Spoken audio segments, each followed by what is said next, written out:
Fam, what's up with the squad? It's your favorite auntie with Uncle Tendencies. Welcome back to Cess Talks Sports. Shout out to my loyal fam that keep pulling up. And if you're new around here, welcome to the fam. Don't forget to hit that subscribe button, ring that notification bell so you never miss a drop. And I need everybody to like, comment, share, and hype this video so I know you pulled up.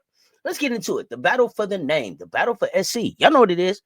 Let's set the scene, because what went down in crypto arena, listen, and the energy was different. Anticipation was thick. The stakes personal. Listen, y'all drop in the comments. Did you feel that intensity going into this game? This wasn't just a ranked matchup. It wasn't just an early season measuring stick. It wasn't just a Fox primetime showcase at a major NBA arena. Nah, this was the battle for USC, the battle for the real SC. And you already know how we roll in South Carolina. We don't share names. We don't split identities. We don't negotiate birthrights. When you say SC, you talking Columbia. You talking garnet and black. You talking rings, banners, dominance. Dawn, Raven, Joyce, Madina, Tanaya, Tessa, the whole squad. Southern Cal came in number 8. South Carolina came in number 2. But only one team ever had a real claim to the name. Listen, before the tip, who did you think was taking the crown? South Carolina or Southern Cal? Let's keep it real, though. Folks tried to act like this matchup somehow shifted when we found out Juju Watkins was out rehabbing her torn ACL. But let's be very clear. This game was never about Juju headlining anything. This wasn't a showcase built for her. This was a rare opportunity for Juju to prove herself against the best in the business. South Carolina, the standard, the mountain, the program, everybody else uses to measure themselves. Fox knew that. The arena knew that. Southern Cal fans knew that. The committee damn sure knew that. This series, the 2025 Crypto Arena Showdown, and next year's return leg in Greenville was built to answer one question. Can anybody outside Columbia hang with the monster Dawn Staley built? See, Juju's absence didn't shift the storyline. It just removed the only variable Southern Cal had that might have made this a 4-quarter fight. Let's face it, life be lifing, and life had other plans. Juju's absence changed the identity of the Trojans, flipped their entire tactical blueprint, and put the burden on a freshman phenom, the #1 recruit in the nation, Jazzy Davidson, to try and carry a top 10 program against the deepest, most physical, most experienced team in basketball. And the thing is, heading into this matchup, I wasn't sure that Southern Cal had earned their ranking. They just taken down NC State in a nail biter with Jazzy hitting the game winner.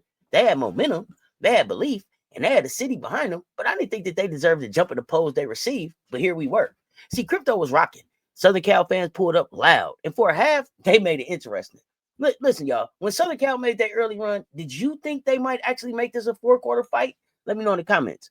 But once South Carolina decided to stop playing around, when Big Drip walked into the locker room and said enough, when our size, discipline, rebounding, and depth start rolling downhill, it becomes survival mode for the opponent, and most don't survive.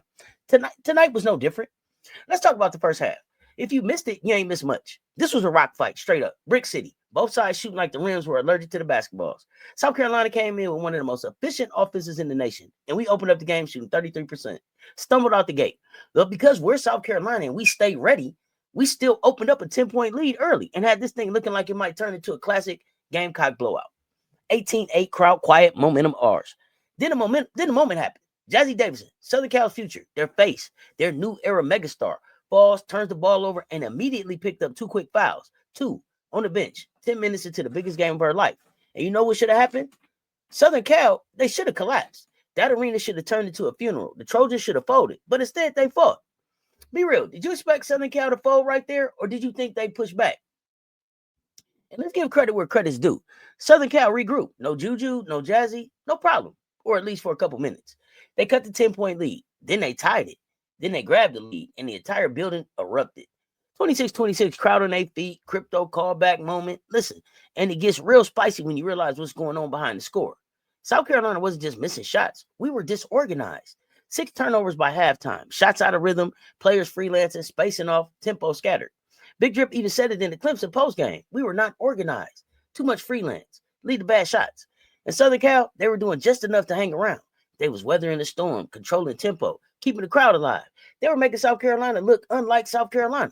But all that fight, all that momentum, all that hope they built up, fool's gold. Because the only reason Southern Cal was close, the only reason was because they capitalized in a half where South Carolina left the door wide open. We shot terrible. We turned it over. We couldn't buy rhythm. But we still out-rebounded them 27-20. And that right there was the warning sign. If you're smaller and you're already losing the rebounding battle in your best stretch, pack it up. Halftime, 32-30, South Carolina. But the Trojans needed to be up. They needed that cushion. They needed to take advantage when Joyce and Raven were quiet. Instead, they survived but didn't swing. That was the crack in the dam. And Dawn, Big Drip saw it immediately. Hey, y'all, what was Southern Cal's biggest missed opportunity in the first half? Let me know in the comments. Now, let me tell you something about this third quarter. The third quarter of this game wasn't basketball. It was demolition. This was Dawn Staley walking into the locker room, closing the door, and not saying nothing. Letting the team say, all right, enough freelancing, enough jumpers. We own the paint. Let's go take it. And when South Carolina makes that decision, when we decide we done playing cute, when we decide to lean into size, strength, versatility, athleticism, and execution, there's nothing anybody can do. South Carolina opened up the third on a 15-6 run. Southern Cal looked shell-shocked. Momentum gone, arena nervous, and why? Because Dawn made one adjustment to change the entire trajectory of the game. She abandoned the perimeter and forced the ball inside. Joyce Edwards, violent touches in the paint. Madina Okot, cleanups, putbacks, extra possessions. Raven Johnson, controlling pace, attacking the lane.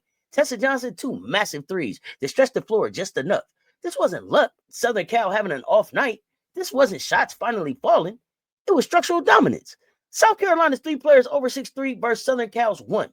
You can't scheme your way out of that. And the stats, they disrespectful.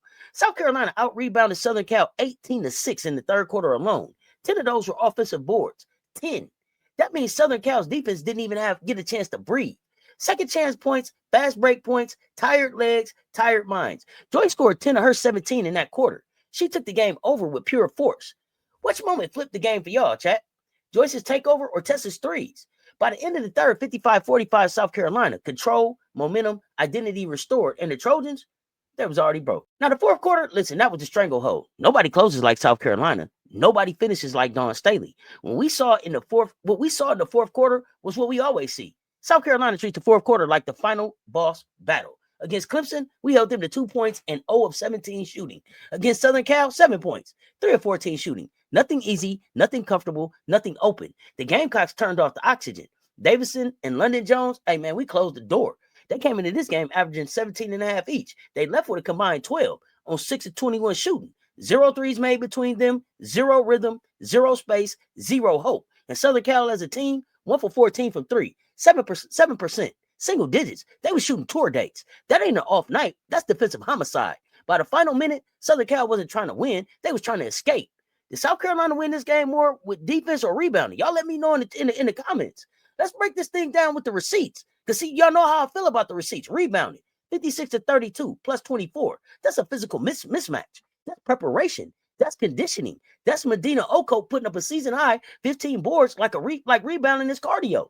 Field goal percentage, 40.8% versus 32.8%. A 33% first half followed by a flamethrower second half. Third quarter field goal percentage, 47.6%, because we stopped freelancing and started dominating the paint. Offensive rebounds, 19 versus 8. This is how you break a top 10 team without mercy. Defensive shutdown. Southern Cal stars gone. Their system collapsed. Their next options didn't exist. Everything Southern Cal wants to be without Juju Watkins, South Carolina showed them they ain't that yet. Now, y'all tell me, what's that tells the real story of this game? Let's look at the individual performances. Joyce Edwards, MVP, 17 points, 10 rebounds, 10 points in the third quarter alone. That was her I'm her moment. Raven Johnson, floor general of the year. I done told y'all we'll miss her when she gone. 14 points, 11 rebounds. Madina Okot, the enforcer, 15 rebounds, bully work, the separator. The reason Southern Cal had no chance. Tessa Johnson, the sniper silencer. Total Tessa, 2 threes in the third, emotional daggers. Tanaya Latson, quiet but crucial. Listen, surgical, 12 points, timely buckets, change of pace scoring. Who was your Gamecock MVP tonight? Joyce, Raven, Madina, Tessa, Tanaya? Name them, all of them. Who was it? Now, let's show honest respect here. Southern Cal fought. They played with heart. They stayed composed. They didn't quit. Kennedy Smith, Hooper. Kennedy Smith, Hooper. Kennedy Smith, Hooper. Remember my hot take from the beginning of the season. 12 points, 3 assists, and a highlight block in the game. I like me some Kennedy Smith. Cara Dunn, reliable. Another 10 points, effort, both ends. Jazzy Davison, listen, elite future. But this game showed the gap between elite freshman and national championship ceiling. She got some work to do, but she gonna do it. Early fouls shattered her rhythm. Physicality shocked her a little bit. Rotations overwhelmed her. Her 18 points, not failure. That's a lesson. Southern Cal is good. Maybe very good at some point. But one truth remains. They won't become elite again until Juju Watkins walk back in. And next year in Greenville, Juju versus Joyce, Jazzy in year 2, Dawn at home, movie loading. Does Southern Cal take a jump next season when Juju returns? We got to find out. But South Carolina, and this was a resume gem, cultural win, 7th straight year beating first-ranked opponent. Reminder to UConn, We still here. Needed adversity? Got it. Responded like champions. Southern Cal, exposure therapy. They needed size. They need depth. They need shooting. They need juju. They need time. Not the end, but a necessary beginning. Did this game change your Final Four predictions? Y'all let me know. All right, fam, make sure you drop a comment with your thoughts on South Carolina's second half takeover in the battle for the real SC. Don't forget to hit that subscribe button, ring that notification bell, and share this video with somebody who loves the Gamecocks. Catch y'all next time on Cess Talks Sports, where we always bring you the latest on the rising stars and legends in the making. Y'all keep hooping. Stay tuned. Talk soon, y'all. I'm out.